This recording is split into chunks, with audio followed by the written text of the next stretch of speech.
Come with me if you want to live.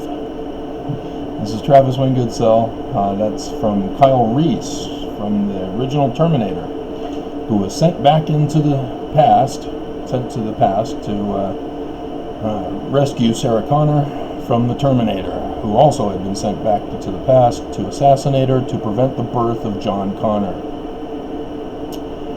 And John Connor, of course, knowing who his father would be, sent Kyle Reese specifically.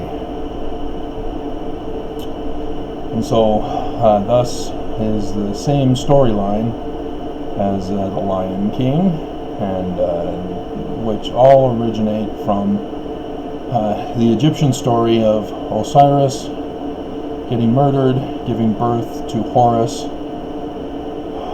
has Set, the uncle and brother of Osiris, takes over the kingdom and destroys the Pride Lands. And so Horus, Simba, needs to come back and restore the Pride Lands to the paradisical glory. And so yes, it all has to do with the latter days and the millennial reign of peace after a war of Armageddon. Everybody's prophesied of this, using their time frame to tell the story according to their understanding. So for the Egyptians, it was set in Egypt. For the Roman Jews, it was set in Jerusalem, and so on and so forth. So I woke up at midnight, and I thought, oh, okay, so does that mean that the judge has actually made a decision after noon yesterday? And so I went to check the docket. Nope, she didn't make a decision yet. And so I thought, okay, well, why am I being woken up? And so I checked the news, and I saw that Minnesota is getting worse, as they have taken over the police station and burned it. So, good job, guys. You are supported. So, this morning, as I go running, because I went back to bed, didn't think of anything that I could be reasonably woken up for, and no earthquake this time, like the last time when I was woken up, and sure enough, then it was an earthquake in Magna, Gabriel. And so this morning's run, listening to the Rocky song War, with the movie inserts put into it of the battle between Rocky and Drago, and realized that these riots that are resulting not just in Minnesota but across the nation is Judah rising up in a civil war, fed up with being the oppressed, and are now the oppressor of their oppressor, who is now oppressed. If you're unfamiliar with your Isaiah, that's what it's referring to. But I don't think you guys understand that you guys thought Judah meant Jew. And it does in part, but not all. Judah was Jewish. There were those who were of a different descent. And to understand that, you need to understand that the kingdom of David, of whom the house of Judah comes from, was an Egyptian, the 18th dynasty, the David-Moses dynasty, which called themselves the David-Moseses because they perceived themselves as restoring the original kingdom of David, Thoth, the Egyptian god, who helped train and educate Horus for the battle. And that's why Moses was the first pharaoh of the restored kingdom of David. It's because the Hebrew god, the moon god, the crescent moon, which is today actually. What do you know? As we are celebrating the Jewish holiday of Pentecost, when Moses received the law from Mount Sinai after the incident of worshiping the golden calf. And so, because it's Egypt where the kingdom of David was, therefore the other descent from King David are African blacks. And so when they were taken as slaves by the Europeans, the European kings and queens settling in America, coming to America, the oppressors oppressed. Now the European kings and queens believe their descent comes from Ephraim. And that's where they believe that they have the right to rule and reign in the house of Israel forever, and have oppressed those who are of the kingdom of Judah. And so, interesting, we have section 113, where Joseph Smith is answering questions regarding a passage in Isaiah. And the passage in Isaiah is the 11th chapter of Isaiah. And so the question is asked, what is the rod, and who should come out of the stem of Jesse, and what is the root of Jesse? And so the replies are, in verse 4, behold, thus saith the Lord, it is a servant in the hands of Christ, who is partly a descendant of Jesse. Jesse is the father of Judah. King David, actually. Sorry. Jesse is the father of David, of the house of Judah, as well as of Ephraim. The two lineages who have a right to rule and reign in the house of Israel forever. Joseph and Judah. And so the rod is referring to a scepter of power, kingship, government. So the other one, verse 6, behold, thus saith the Lord, it is a descendant of Jesse again, as well of Joseph again, unto whom rightly belongs the priesthood and the keys of the kingdom, for an ensign and for a gathering of my people in the last days. Wow. So, a government leader and a religious leader. Wonder who that could be. I've already been telling you all this time. Section 103. And we'll start with 15.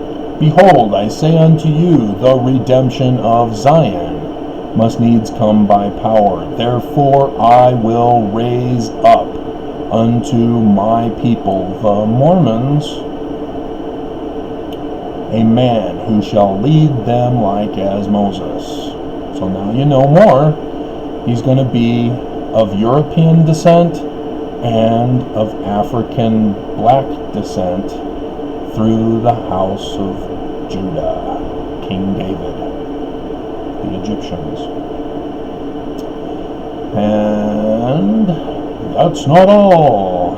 There's more, as I've been telling you. Section 85 of the Doctrine and Covenants, verse 7. And it shall come to pass that I, the Lord God, will send one mighty and strong, holding the scepter of power, king, in his hand, to set in order the house of God, the temple, which means he's the religious leader as well. This is the man like Moses that I just read to you about. This is the fulfillment of Doctrine and Covenants, section 113. This is the Christ whom Mormons are looking for and who've been deceived because the church is in apostasy, because this man would not be needed if the church were righteous. And so, yes, he's a descent of European kings and African blacks. So, interestingly, the Book of Mormon also informs us of this prophecy, as notice that Lehi, he's a descendant of Joseph, but he's living in Judah. Isn't that interesting? Now, remember, the Book of Mormon is plagiarized, therefore it's not an accurate history, which means it's encoded. Ta-da! And so Lehi is both Jew and Ephraim, Judah and Joseph. And so what does he do? You have a puppet king placed on the throne of Judah by Babylon, Zedekiah, and then Babylon comes back to utterly destroy Jerusalem, as Lehi, the two characters in one, it leaves, takes his family and leaves to the top of the Red Sea, as told in the coded Book of Mormon. And so then you have a repeated story. Nephi is now born, and then he eventually becomes a leader, as the concept of needing to flee the promised land to go to another promised land is repeated over and over again in the Book of Mormon. And Nephi, likewise, Judah and Ephraim, just as Laman is Judah and Ephraim. But when Nephi separates from Laman, the Lamanites become uncivilized. That's the European term when they came to the Americas and to Africa, as they considered those heathens who did not worship the created Jesus Christ of Constantine, and therefore were uncivilized, as they referred to it. And so thus was the Lamanites described. And though they were of both Joseph and Judah, the symbolism changes depending on where you are in the story, because these Lamanites are white, but they become black, and that is encoded symbolism for their soul being darkened because of the evil and criminal nature wanting to murder. And so that was portrayed that way. But when you get to the end with the kingmen, remember the kingmen? Captain Moroni? Oh, Captain Moroni. Oh, he steps up just as a man like Moses to save the Nephites. Isn't that interesting? But like I said, it's encoded. And so the kingmen, even though they were stopped by Captain Moroni, they again rise up, take over the government. They place a man by the name of Jacob, which means usurper. He usurps the throne of the Nephites, doing away with the laws of Mosiah, which are the constitution of the Nephites. And a king is once again established on the throne. Remember American history? We had a king governing America, King George. But we declared independence, created a constitution, and they were not happy and have been trying to overthrow America ever since to establish a king again on the throne of America. And isn't that interesting? We have a president who claims he is king, who there's a controversy about his election in the first place about Russian hacking, as if he were a puppet king put on the throne by Russia. Isn't that interesting? No, that's what they... It's not prophecy, but, well, it is, but it's a warning message in the Book of Mormon. And I've gone over the history of the church on that. And so,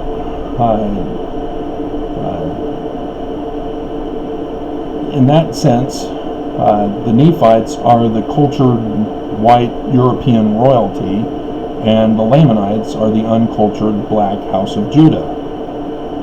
And so the kingmen come from the Nephites, wanting to restore the European monarchy. And so thus, in the Book of Mormon, the Lamanites rise up during the time when the puppet king is in power, and an intermission is had where Nephi, son of Nephi, is made the king and the religious leader of the people by Jesus, because Jesus doesn't stay to become the king and the religious leader. He gives it to Nephi, son of Nephi, and then takes off. And then there's a 400-year millennial reign of peace. But it's interrupted as the Lamanites utterly destroy the Nephites. Just as another intermission with Ether. Ether records the utter destruction of his people as well. And thus the theme in the Book of Mormon, thus the coding, symbolism, what it refers to. But wait, we're not done. If you order now. Let's see, section 87. There's the Civil War prophecy of Joseph Smith. And critics say, oh, that didn't happen because Civil War didn't result in what actually is talked about. But then there have been some Mormons who have recognized, hey, wait a minute, this seems to be a dual prophecy. And they don't use the word dual prophecy, but it contains two prophecies. And yes, that's correct, because what we're seeing right now, we are witnessing the beginnings of the final Civil War, the second Civil War in America, as Judah rises up against their oppressors, the white Europeans who think that they have the right to oppress because of their position of power and authority. And they're losing it now, because Judah is striking back. And so, the spread throughout all nations. That's it. The cry of the saints. It's Joseph Smith who's writing about this. What saints then? Oh, Latter-day Saints? Cry of the Latter-day Saints? Are they going to be oppressed? They're in white Utah. How are they oppressed? Oh, right. The inverted pentagram. Exactly. And the blood of the saints. the blood atonement of Brigham Young.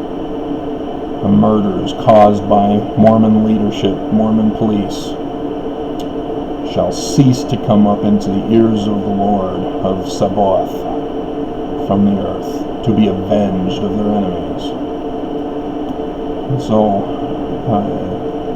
the whole United States is going to be utterly destroyed, unless the man like Moses can succeed. Let's see, what's the key words?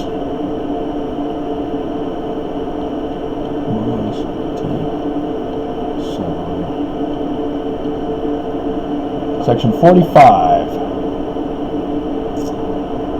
Alright, 68. And it shall come to pass among the wicked that every man that will not take his sword against his neighbor must needs flee unto Zion for safety. Where's Zion? Is it Utah? Nope. We just had a cop shot and killed in Ogden last night. Yesterday, I think. Because it was reported last night. Well, it was breaking news, so I guess last night. Yeah, this ain't no place of safety. It's not Utah. And so where is it? Where is Zion? Where is this place of safety? Where is this place of refuge? Because remember, section 103,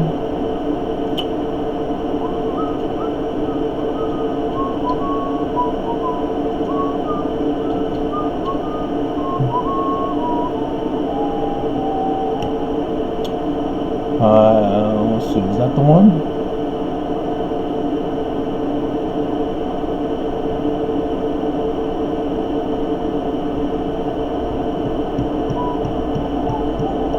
And it's talking about raised up unto my people, for ye, Mormons, are the children of Israel and of the seed of Abraham, and ye must be led out of bondage.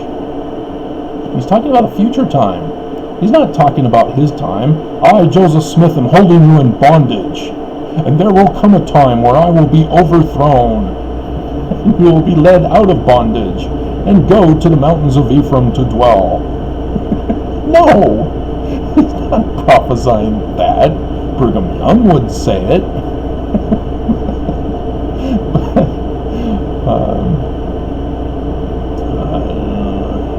But you shall possess the goodly land, because this is what it is. You're being led out of Utah and for a promised land, but it's here in America. Now, Mormons have understood, outside of Utah Mormons, that we're going back to Missouri. Unfortunately, that's not accurate either, because that's for Adam-on-Diamond. The real place that Mormons were supposed to build the cities of Zion and New Jerusalem are in southern Illinois.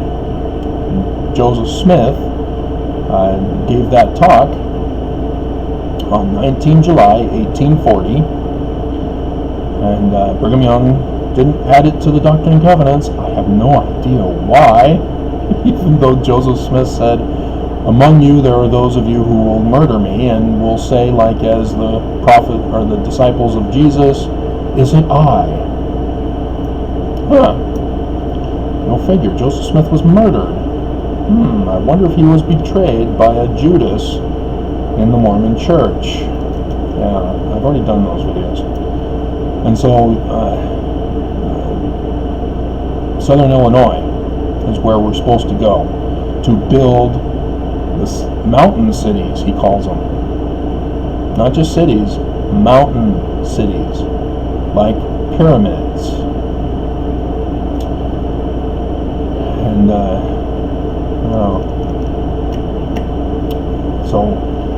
Joseph also said that we need to build them before the Christ comes. Oops, didn't happen. And so now it's a matter of, will this Mormon who is both of European and Egyptian African descent, be successful to lead Mormons and all those from around the world to Zion and New Jerusalem, the city of peace, the city of refuge. There is that scripture. Zion, peace, 9, so that should...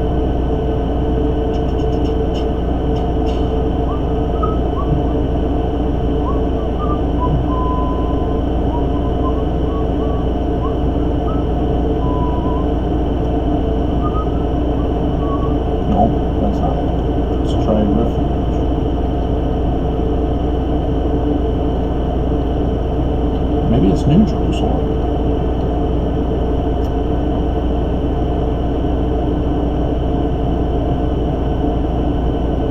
Yeah, there's one. Section 115. And the gathering together upon the land of Zion, upon her stakes, may be for the defense, for a refuge from the storm, and from wrath, when it shall be poured out without mixture upon the whole earth. So it's generally talking about the expanded, because it's upon her stakes as well as the land of Zion, not the city of Zion. 124. For it is ordained that in Zion and in her stakes and in Jerusalem, those places which I have appointed for refuge shall be places for your baptisms for the dead. Oh, no, that's not it. So, but yeah, you get the idea. You must flee to Zion in order to survive the war. World War III, as it's been referred to. But we're in it.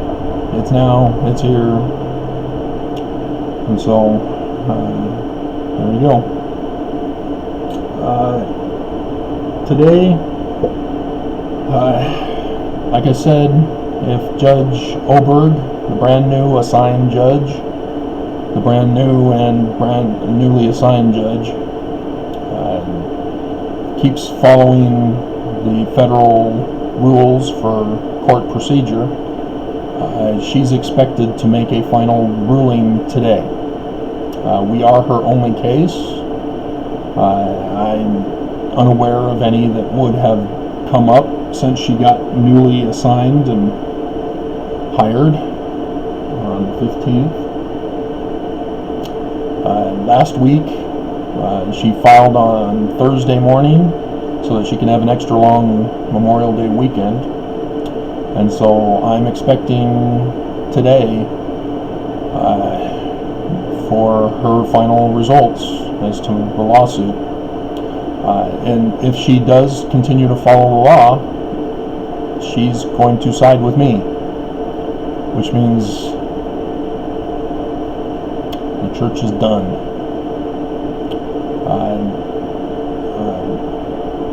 The church was late, so they automatically lose, and because they automatically lose, they then also, according to the law, she's supposed to order the bench warrant for the whole defense, which are the leaders of the church as well as all co-conspirators for prosecution, and those are death penalty crimes that were committed against me. And so we'll see. So if she gives the order, I will then create that charity city that I talked about. That'll be self-sustaining because of coronavirus. We'll have to have everybody wait around in tent cities to have negative tests repetitively within a 2-week period of time to then be allowed to enter and to help participate and build it. But if not, God help us all. The church will continue on and to exist as the House of Judah continues to rage and destroy America. So,